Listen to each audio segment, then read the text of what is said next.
What is up, my Shadowverse soldiers, and welcome back to another Shadowverse Evolved video. Alright soldiers, in today's video we're going to be talking about the Havencraft set for the Vanguard crossover set. Very excited to see what they have for us here in terms of these reveals.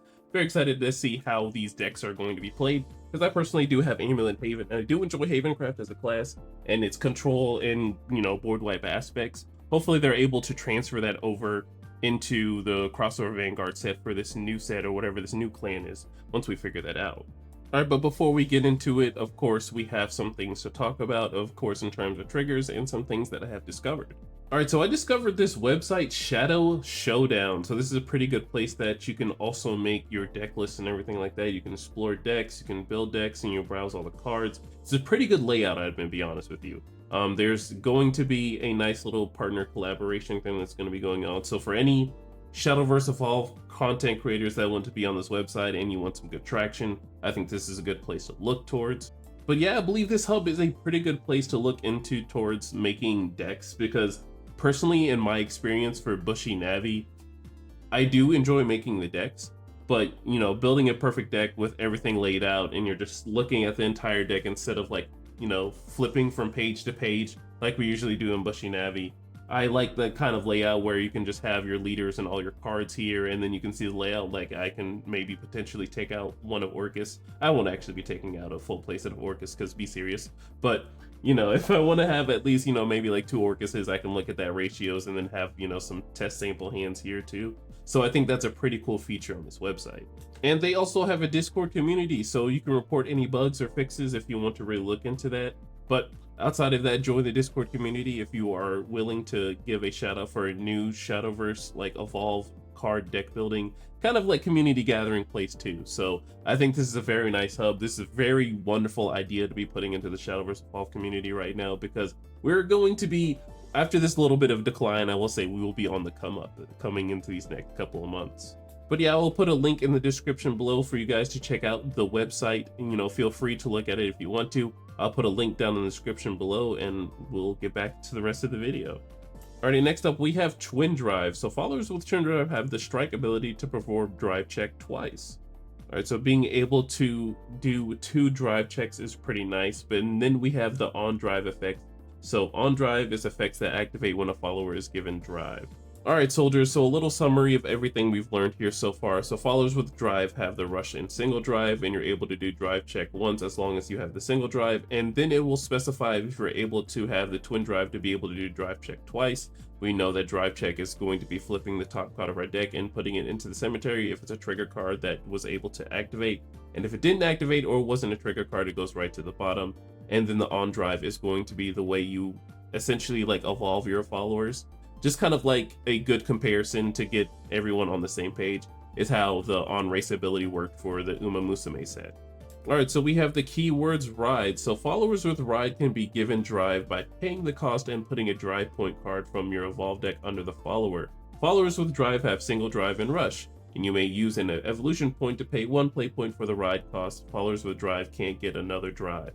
So another good example, so this is race. When you race a follower, you feed them a carrot, you're able to do, whatever on evolve or racing effect that follower needs to do. But in Vanguard, you're going to be using the ride mechanic. So using it to ride a follower, and then you're able to drive it, and then what happens when a follower gets drive, has the single drive and then rush. Alright, so we are going to have starter amulets in this set as well, and starter amulets in the Vanguard deck, so you must have at least 1 copy of a starter amulet in your card deck. You may only have 1 type of the starter amulet in your deck, and it must be placed face down on your field before the game begins, and then you turn it face up at the start of the game. Alright, and the starter amulet is really supposed to emulate the grade 0 that's in Vanguard. I've only played Vanguard a handful of times, so have some mercy on me on some of the effects and the terminology for Vanguard here. But the starter amulet is a good emulation for how they have a grade 0 in Vanguard. Alright, so to most likely save time, I'm probably going to reuse these things. So these are going to be in between each and every video, so thank you so much for watching. We're going to go ahead and get into the reveals now, so hope you all enjoy the reveals. Alright, but getting into business, so we have new keywords or new terminologies. I'm not exactly sure what to put them here. I just said that these are triggers, and triggers are going to be the new things that's going to be happening for Cardfight Vanguard. And Like I said earlier, that I don't think they explained everything that they did. If you are a Vanguard player and you already know what these triggers are, of course they're going to be different for Shadowverse Evolved. So I went ahead and made a good example of all of these triggers, and they're color coded too to what the cards are going to look like. Of course, they're going to have the translations under the bottom of the cards, but let's go ahead and figure what these triggers are.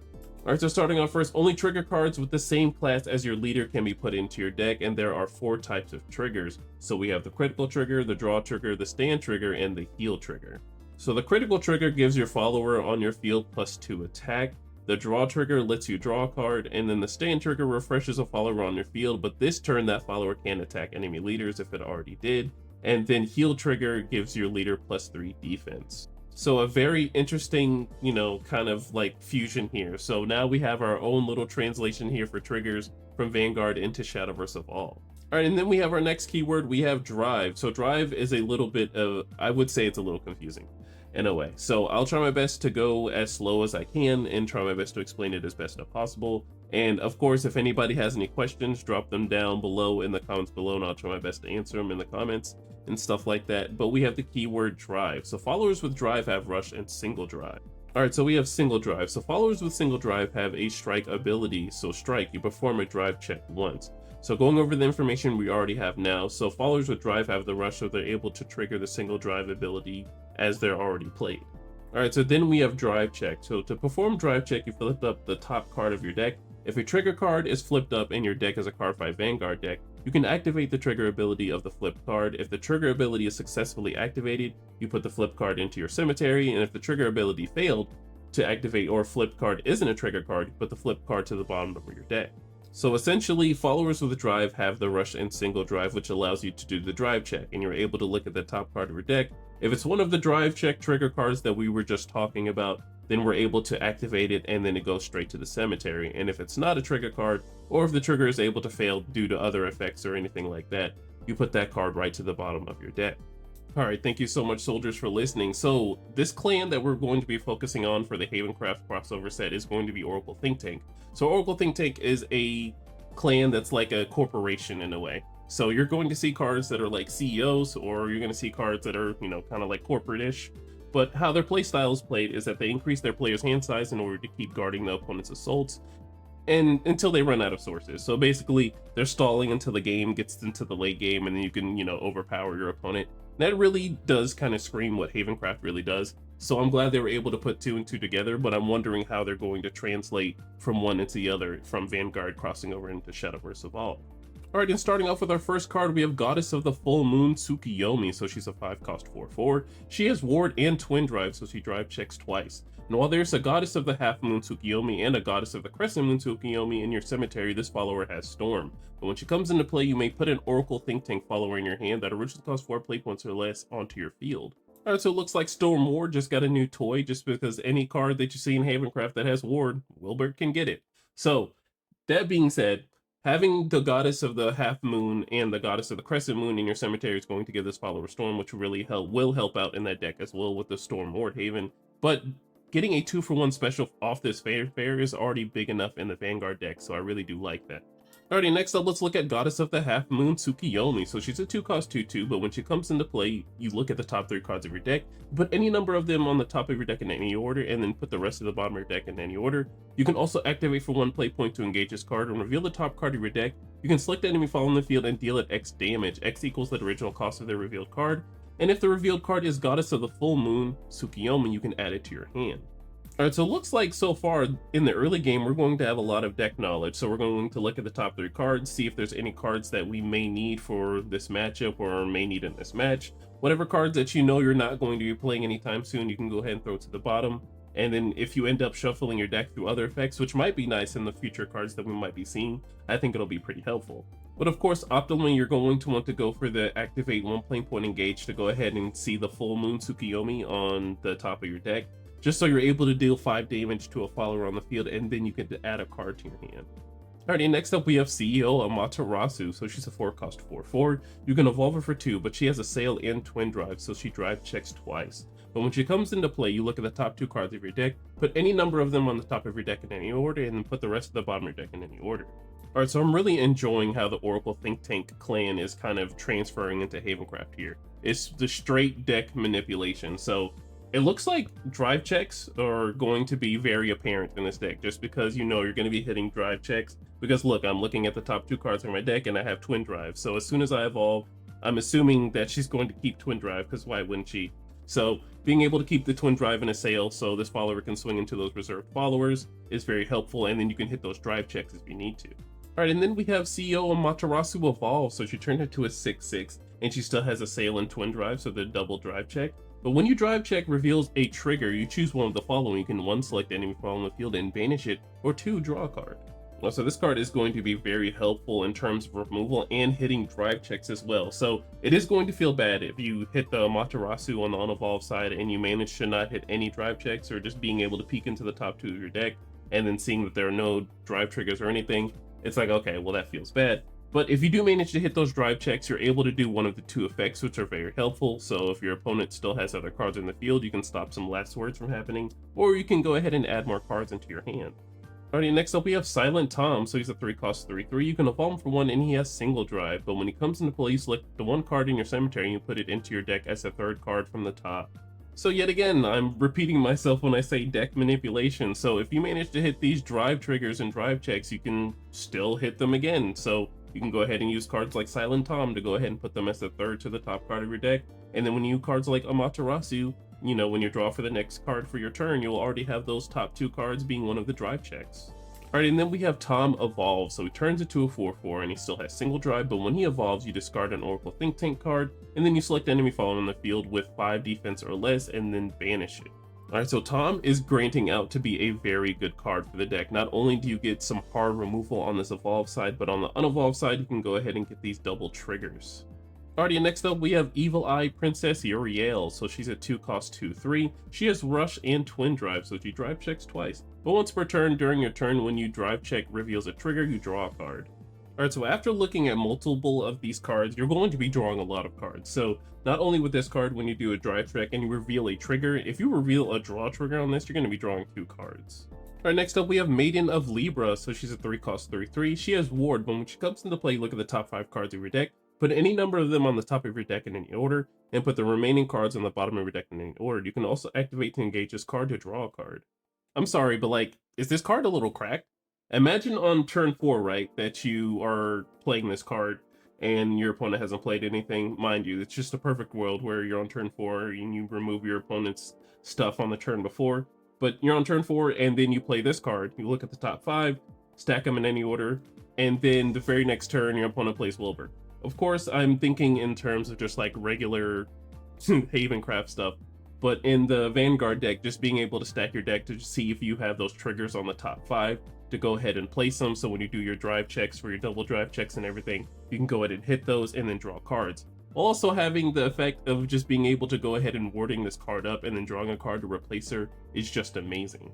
Alrighty, next up we have Battle Sister Kakoa. So she's a 4-cost 3/3. You can ride her for 1, and when your drive check reveals the trigger, you can select the enemy follower on the field and deal it 4 damage and give your leader +2 defense. But on drive, you give this follower +1/+1. Look at the top 5 cards of your deck. You put any number of them on the top of your deck in any order, and then you put the rest of the bottom in any deck in any order.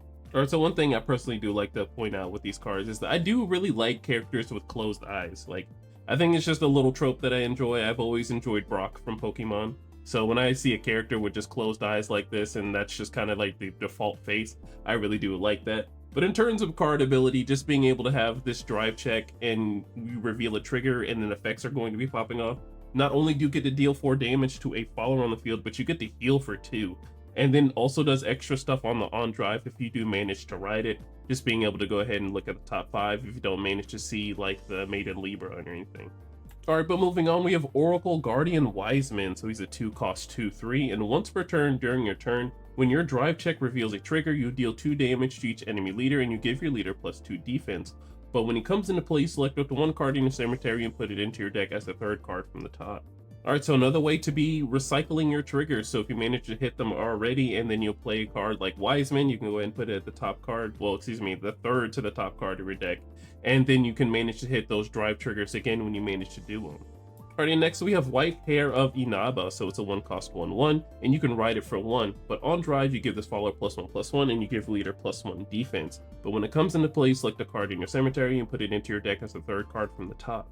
I was wondering if they were going to have a cheaper method that was less than 2. I know it would have been a little greedy of asking or just thinking about it, but just having 1 play point card to put a trigger card from the cemetery right to the 3rd card from the top for 1, and then you can continue on with the rest of your turns for the twin drives and everything when you draw a card, is just very helpful. Alright, but moving forward, we have Goddess of the Crescent Moon, Suki Omi, so she's a 1-cost 2/1. When she comes into play, you look at the top 3 cards of your deck, put any number of them on the top of your deck in any order, and you put the rest on the bottom of your deck in any order. You can also activate to engage this card to reveal the top card of your deck. If it's a Goddess of the Half Moon, Suki Omi, you can add it to your hand. So it looks like this is going to be the tempo card. Obviously your opponent's going to want to remove the 1-cost 2/1 that's on the field, but it already really did its effects by being able to look at the top 3, arranging your deck in any order, and if you manage to see the Goddess of the Half Moon off of that top 3, you can go ahead and engage this card to go ahead and get that card. Alright, and the next we have Dark Cat, so it's a 2-cost 2/2. You can ride it for 1, but on drive you give this follower +1/+1. You look at the top 3 cards of your deck, you may reveal an Oracle Think Tank follower from among them, add it to your hand, put any number of them or remaining on the top and or bottom of your deck in any order.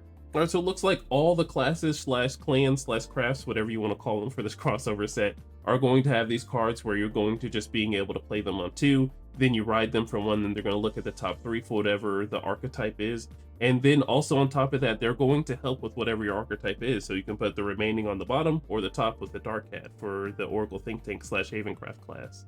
Alrighty, next up we have Battle Sister Chocolat, so she's a 1-cost quick spell, so you can choose one of the following. Either 1, select the enemy following the field and deal it 2 damage, or 2, discard an Oracle Think Tank card, select the enemy following the field and deal it 3 damage, and then you look at the top 2 cards of your deck, you put any number of them among them on the top of your deck in any order, and then you put the remaining cards on the bottom of your deck in any order.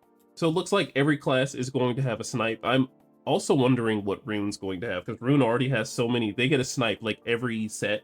So it's going to be interesting to see that this set is going to have angelic snipes in a way for every class. And this is just going to be going on for the future of Shadowverse Evolve for this crossover set. So every class is going to have a snipe here. So that's the first quick ability here. But in terms of the second one, it's going to be more focused on the Vanguard collab set, which I'm very excited for. So we're going to have the ability to discard an Oracle Think Tank archetype card to go ahead and deal 3 damage in quick timing, while also helping with our game plan by looking at the top 2 and getting rid of those cards that aren't triggers.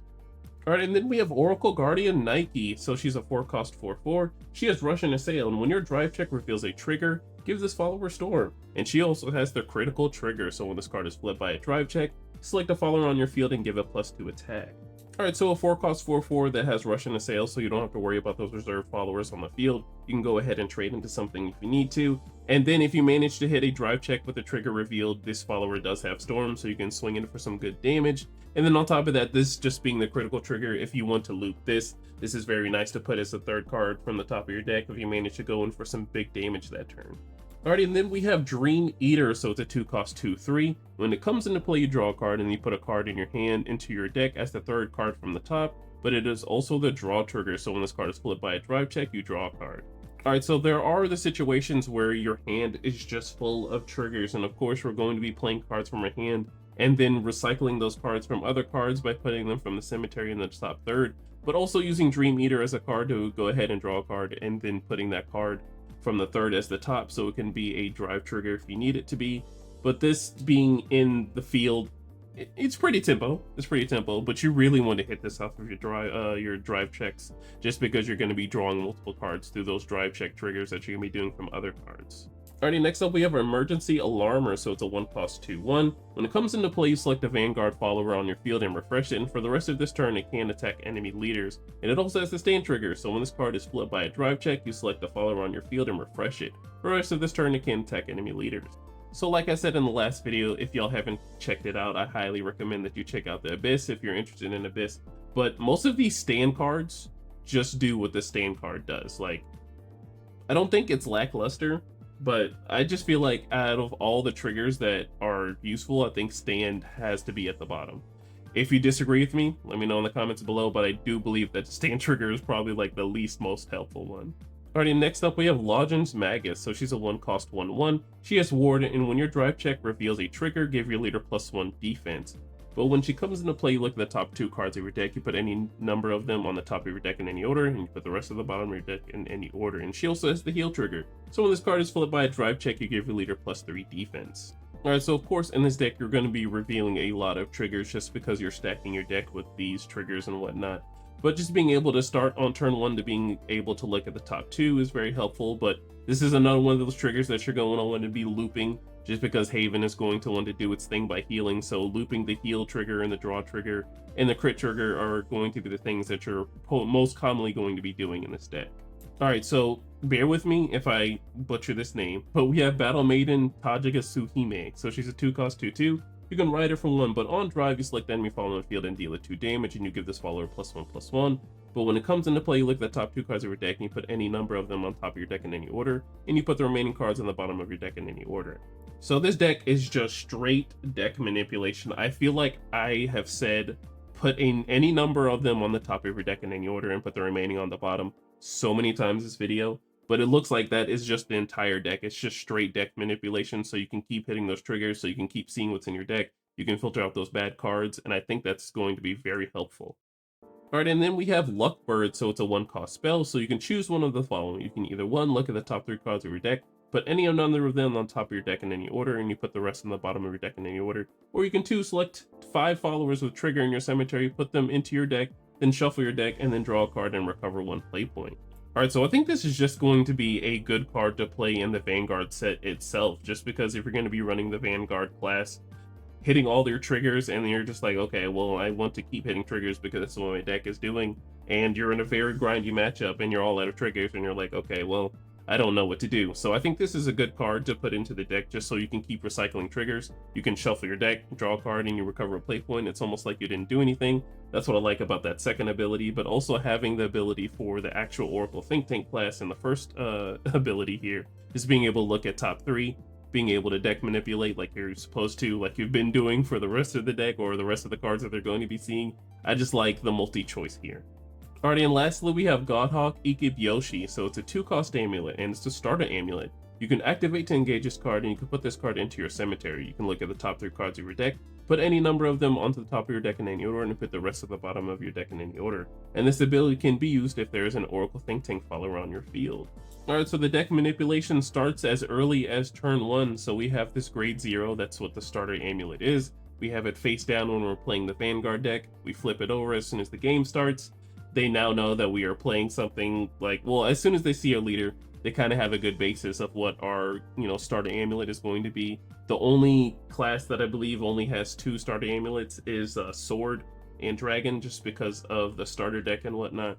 So this being one of the things that if you see the Haven and you see that they have a card already on the field before any play points are distributed, then you should already know that they're going to be playing something like this, and there's going to be a lot of deck manipulation happening this game.